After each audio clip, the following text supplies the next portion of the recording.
আমি তো ছেলের অবস্থায় আছেন আমি তো ছেলের অবস্থায় আছেন তো মুখের থেকে ফেলান ওগুলো আপনি আমাদের ছেলে আপনি কি অবস্থায় আছেন দেখেন তো কোনো কথা বলতে পারছে না মুখে তৃণমূলের কাউন্সিলর এটা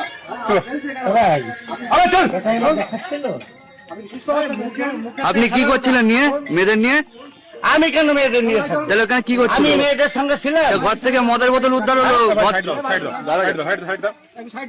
হ্যালো ভাই, আরে আসো আসো। বাড়ি নেই তুমি, আরে চলো আমাকে পুলিশ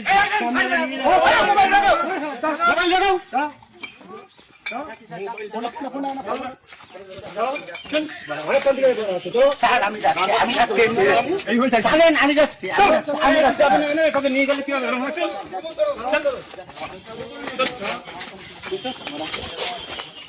ভালো হবে ভালো কাজ করছিল ওখানে ভাই আমি জানতাম তুমি কিছু জানো না।